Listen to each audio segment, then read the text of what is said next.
with my previous kid's father. I went and slept with him twice. Been going around putting it up in his head that she not his and that. She told me herself a couple of times, numerous of times, that in an argument that Kamaya wasn't mine. Her second birthday party I threw for her, I provided shoes, clothes for her. You see what I'm saying, y'all? Ain't no real woman go throw up, oh yeah, she ain't yours. Every time we argue, you know what I'm saying? It was to make him mad, because I know that really bothers him, because he and now he's countersuing you for $2,500 because you told him. So we planned on having a baby, making a baby. I got pregnant, I had a miscarriage. Sad and depressed because he really wanted a child. Did you have suspicions she was with someone else as well? When she get pregnant, she never tell me. I ain't tell him because I cheated with my previous kid's father. I went and slept with him twice. Without protection? Yes, Your Honor. In Judge Lake's courtroom, the atmosphere begins with tension shaped by years of unresolved conflict, unanswered questions, and the emotional weight families carry when they step into a legal space where truth is tested.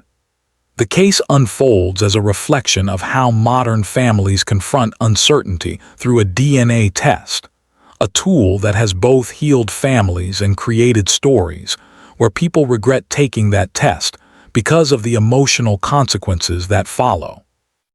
But despite the fear, this court recognizes that without truth, no future can be built. From the moment the parties enter, Judge Lake frames everything through the lens of accountability, integrity, and the fundamental relationship between law and justice. The individuals who stand before Judge Lake bring their own complicated stories. There is a mother who insists she knows the father of her child. There is a man who stands beside her carrying doubt, frustration, and years of emotional burden. There is extended family, like mothers and friends, who believe they hold the truth based on what they have witnessed. There are emotional histories involving past relationships, betrayal, arguments, misunderstandings, and the lingering feeling that someone is hiding something. The courtroom becomes a living space where these personal truths clash with legal standards, a place where emotional testimonies meet the structured demands of the law. The case blends everyday human struggle with themes often discussed in the Truth Changes Everything podcast, where hidden realities are examined and long-held assumptions are exposed. Judge Lake acknowledges that DNA testing often arrives at a moment when relationships are already fragile. She notes that in many test cheating stories, couples reach the courtroom not only because they want biological clarification, but because trust has already deteriorated. In this case, trust hangs by a thread. The woman insists she wants to prove what she believes with full confidence. The man wants clarity because he cannot deny the doubts created by past arguments, inconsistent stories, and the influence of outside parties. These doubts have created emotional distance between them, especially during pregnancy and early parenthood. Judge Lake echoes the importance of honesty, pointing out that the truth is not something to pull out during anger or to weaponize in an argument, because once spoken, it cannot be undone. The courtroom also reflects the cultural conversations often heard on the Game-Changing Attorney podcast, where the balance between evidence, emotion, legal strategy, and moral duty is discussed in depth. Judge Lake embodies this balance. She listens patiently but sharply, ensuring no detail is left unexamined. She emphasizes the significance of evidence in paternity disputes, reminding the parties that the adverse inference in the Evidence Act prevents courts from ignoring missing or manipulated information. If someone hides the truth, avoids testing, or contradicts themselves, the law allows the judge to infer that they are avoiding something that may not be in their favor.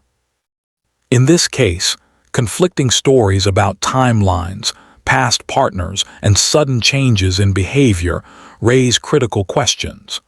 The man recalls hearing conflicting statements from the woman during heated arguments, statements she admits were made out of anger. He confesses that even though he has built a bond with the child, the feeling of being misled is difficult to ignore. Judge Lake handles this conflict with sensitivity, connecting it to the concept of justice in jurisprudence. Justice is not only about rules but about fairness, transparency, and the restoration of trust. She reminds each party that justice demands truth, even when the truth is painful. Family members add complexity to the case. The man's mother, protective and outspoken, shares her belief that the situation is being mishandled and that previous experiences make her cautious. Her testimony feels like something directly out of Celebrate Recovery testimonies, where people reflect on the emotional scars that shape their decisions. Her concerns arise not from judgment, but from fear that her son might again be emotionally exploited by someone who may not be telling the whole truth. She wants to protect her son from repeating past mistakes, especially in circumstances involving parenthood. The woman, on the other hand, attempts to present confidence. She explains her reasons for saying certain things in arguments, though she knows those words now stand against her. Judge Lake points out that words said in anger still carry consequences, especially when they cast doubt on the paternity of a child. The courtroom quiets when the judge asks her to explain why she important information and why she spoke inconsistently to two different men during the critical time of conception. Her answer, that she was angry, becomes a turning point in the judge's evaluation. Judge Lake emphasizes that children should never be used as emotional weapons. The emotional stakes in the room draw parallels to discussions on the Divorce Course podcast, where couples describe how arguments, dishonesty, and unresolved resentments can destroy trust long before legal proceedings begin. This case becomes a mirror of that reality. Both individuals are stuck between wanting to build a future and being haunted by past mistakes. Their emotional exhaustion becomes clear, as does their shared fear. The fear of losing a family they have both become attached to, even if uncertain about its foundation. Judge Lake recognizes the emotional connection between the man and the child. He describes teaching the child basic life skills, celebrating birthdays, providing clothes, and stepping into a parental role with sincerity, even while doubts lingered. His voice reflects the heartbreak seen in Adoption Story's full episodes, where parental bonds grow even without biological proof. He fears that if the DNA test proves he is not the father, the emotional loss will break him. This is one of the most painful realities of paternity disputes. The possibility that a man who has embraced fatherhood may suddenly feel like a stranger in the child's life. The financial side surfaces as well. The man feels he has invested his emotional and financial resources under false assumptions. He even asks for child-related expenses to be reimbursed. Judge Lake listens but cautions him. She explains that support given voluntarily, without legal obligation, cannot simply be reclaimed. This reasoning aligns with rulings often discussed in Supreme Court child support cases, where the law distinguishes between voluntary gifts and legally mandated support. Gifts given out of love cannot be undone, and she reminds him that caring for a child, even in doubt, reflects his character, not a debt. Judge Lake acknowledges that many individuals who appear in her courtroom face similar emotional battles, and she addresses them with a tone that blends compassion and firmness. She explains that parenting is not simply biology, it is commitment. But biology still matters in law, especially when rights, responsibilities, and future decisions are at stake. That is why, she says, families come here to find clarity. As the case reaches the evidence stage in a divorce case, style tension, the courtroom becomes silent. Judge Lake reminds both parties that the truth they are about to receive will affect not just them, but the child who will grow up seeking identity and belonging. She warns them that once results are revealed, their reactions must be grounded in maturity, not blame. Before reading the DNA result, Judge Lake pauses and gives both parties one last chance to speak honestly. She explains that the truth will be revealed in moments, and it is better to admit fears before the result confronts them. She asks them what they truly want. The woman admits she fears losing the family she has known. The man admits he no longer knows what to believe. And in that moment, the courtroom breathes heavily as the judge prepares to reveal the truth.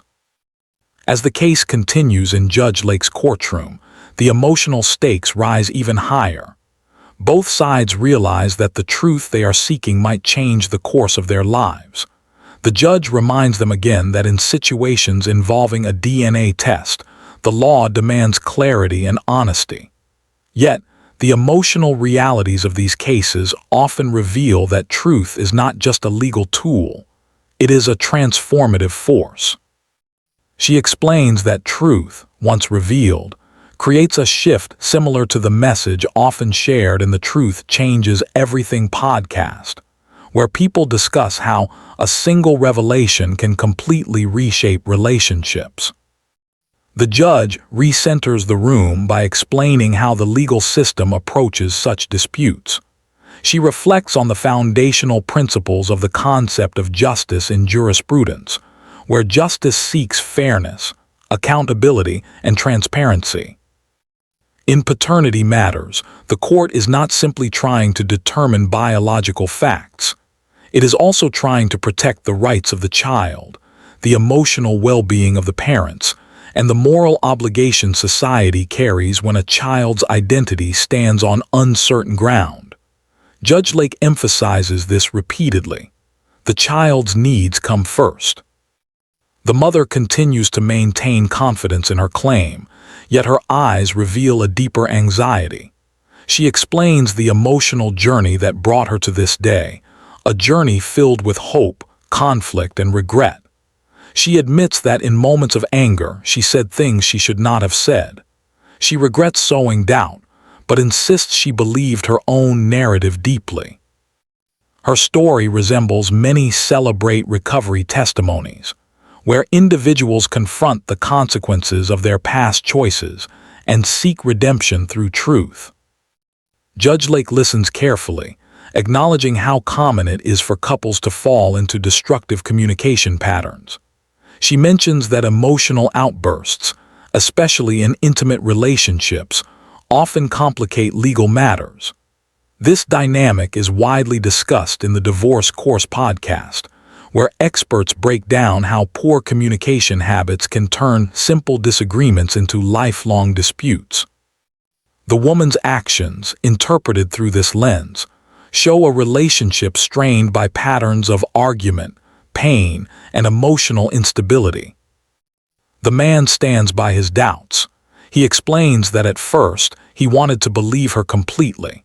He believed in the dream of raising a child and building a family. Yet every mixed message, every rumor, every piece of contradictory information pulled him further away from certainty. The doubt was not born out of coldness, but out of confusion. He recounts how he has given his heart to the child, teaching, nurturing, caring, providing, while constantly questioning whether he has been living in emotional deception. Judge Lake reminds him that many men who appear in her courtroom feel the same burden, reflected often in test cheating stories shared across platforms, where men express heartbreak, not simply suspicion. At this stage, the extended family testimony adds layers to the narrative. The man's mother describes her concern about her son's vulnerability. Her words reflect a protective instinct shaped by past experiences. She believes that he was taken advantage of before and does not want him to repeat the same mistake. Her emotional sharing mirrors discussions heard on the Game Changing Attorney podcast, where legal experts explain how family influence can either support or complicate sensitive cases. She is assertive but emotionally invested, wanting to protect her son from emotional harm. Judge Lake maintains composure and balance. She acknowledges that a parent's instinct to protect their adult child is natural, but she warns that emotional assumptions cannot overshadow facts. That's where the adverse inference in evidence act becomes relevant. When someone hides information, changes their story, or avoids clarity, the court is allowed to infer that the truth may not support their claims. Judge Lake makes it clear that both parties must be accountable for every detail they present. She is committed to identifying the truth without bias. Throughout this testimony, the emotional complexity grows. The mother admits that the timeline of events involved a past partner during the conception period. She tries to explain that those interactions were brief and emotionally complicated. She feared admitting these details at the time, afraid of losing her relationship. She says she regrets not being fully transparent in the beginning. This moment of honesty brings a sense of vulnerability to the courtroom, where personal mistakes are confronted under legal scrutiny. The room becomes tense when Judge Lake re-examines the timeline.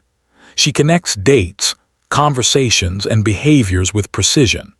She asks pointed questions to confirm whether the man could fall within the window of biological possibility.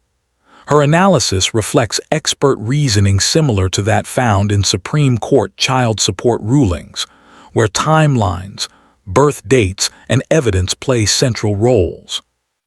The judge highlights that paternity cases require strict review because they determine a child's lifelong identity.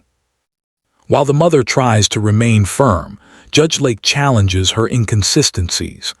The judge reiterates that a child's parentage cannot be clarified based on "I think," "I feel," or "I hope."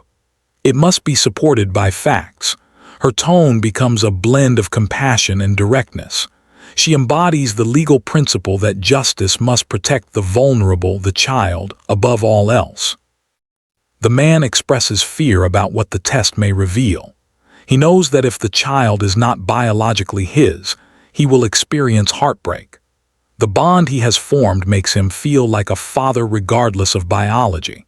His fear echoes emotional themes found in adoption stories' full episodes, where individuals form deep connections with children who may not share their DNA, yet still feel like their own. Judge Lake acknowledges this emotional depth.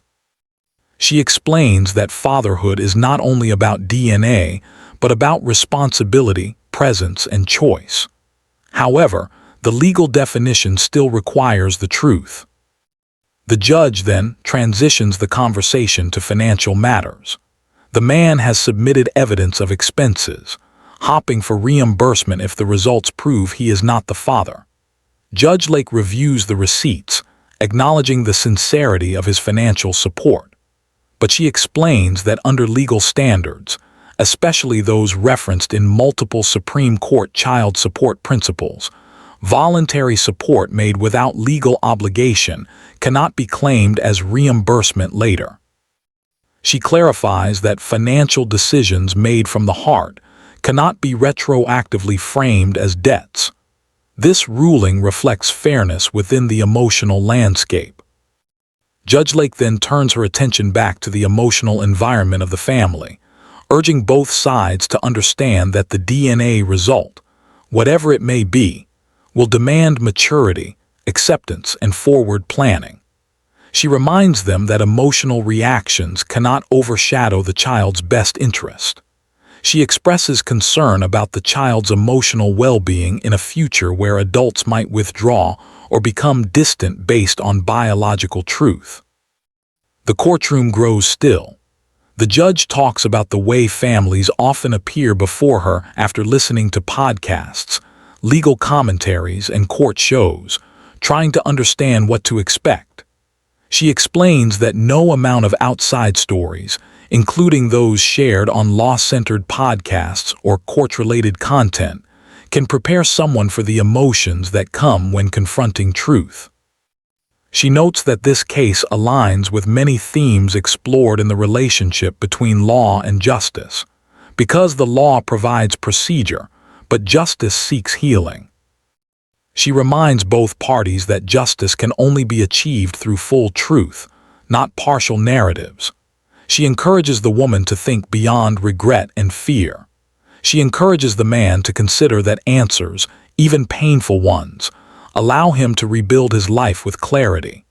She explains that countless individuals who come before her after confronting the truth find new strength, similar to the self-awareness shared by individuals in Celebrate Recovery testimonies. Both parties now stand quietly, the courtroom absorbed in anticipation. The judge's words have created a reflective silence. Everyone recognizes the significance of what is about to happen. Judge Lake prepares the letter containing the results. Before opening it, she asks both individuals to acknowledge that whatever the truth may be, they must accept it without hostility. She reminds them that this courtroom is not a stage for blame but a place for resolution. She encourages them to breathe, to remain open-hearted, and to prepare emotionally for a future shaped by clarity rather than uncertainty. The courtroom waits. The judge unfolds the paper. The truth is moments away. Judge Lake stands at the center of the courtroom holding the envelope that contains the DNA results. The atmosphere turns dense and heavy, as if every breath is suspended until the truth is spoken. The emotional weight mirrors the tension described in legal discussions across platforms like the Truth Changes Everything podcast, where one moment of truth can split a life into before and after. Everyone understands that this is that moment. Judge Lake reminds the individuals in front of her that the truth found in this envelope is not a punishment, it is clarity. And clarity, even when painful, is a form of justice. She reflects once more on the relationship between law and justice, explaining that while the law uses evidence and procedure to arrive at an answer, justice concerns itself with healing and accountability. She emphasizes that this truth has consequences, but also has the power to rebuild lives. Before reading the result, Judge Lake asks both sides if they have anything left to say. The mother, her voice trembling, whispers that she only wants what's best for her child. She says she hopes that whatever the truth may be, it will not destroy the bond the child has with the man she believes is her father. Her tone carries regret, fear, and the weight of her previous decisions.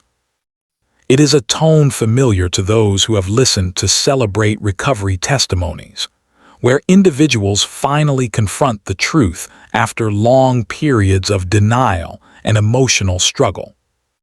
The man expresses that he wants the truth more than anything. His words are steady, yet his hands shake slightly. He explains that uncertainty has been consuming him for years. He needs clarity so he can decide how to move forward. His fear is not just about biology, it is about emotional loss, the loss of a child he has cared for, loved, and seen as his own.